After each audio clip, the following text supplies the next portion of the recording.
नमस्कार, मैं हूं प्राची तिवारी और आप देख रहे हैं खबर खलीफा। एक जमाने में बॉलीवुड की मशहूर अदाकारा व हजारों दिलों पर राज करने वाली एक ऐसी अभिनेत्री थी, शायद ही उनके जैसा अब कोई दूसरा हो।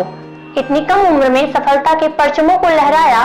अपने करियर के पहले साल में ही 12 फिल्में की जो जबरदस्त हिट हुई, लेकिन दूसरे साल ही मौत को गले लगाकर कई सारे सवाल पीछे छोड़ गईं।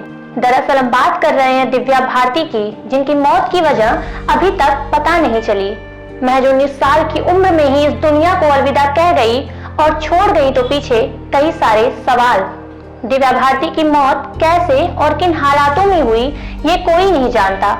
सिर्फ बॉलीवुड ही नहीं बल्कि तेलुगु में भी उन्होंने अपने अदाकारी के जलवे बिखेरे थे।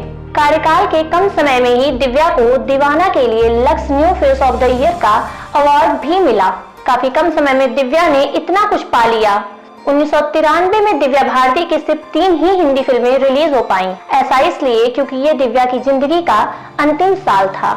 अपनी मौत से ठीक 1 साल पहले ही दिव्या भारती ने निर्देशक निर्माता साजिद नायडवाला से विवाह भी किया था।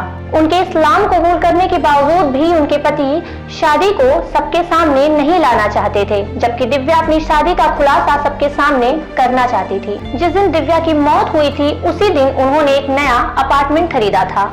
उस दिन दिव्या के पैर में चोट भी लगी थी, जिसके बारे में उन्होंने अपने डायरेक्टर को फोन करके बताया था। दिव्या के घर पर उस दिन उनके पहचान के लोग आए थे और उस दौरान दिव्या अपनी खिड़की के पास खड़ी थी। कुछ देर के लिए दिव्या उस खिड़की पर बैठ गई, पर जैसे ही वो वापस जाने के लिए मुड़ी तो उनका बैलेंस बिगड़ गया। वही खिड़की का फ्रेम पकड़ने के चक्कर में वो फिसल गई और फिर सीधा 5 मंजिला नीचे फर्श पर जा गिरी। कुछ लोगों ने दिव्या की मौत को आत्महत्या का करार दिया तो कुछ ने एक्सीडेंट बताया, तो वहीं कुछ ने उनके पति को जिम्मेदार ठहराया।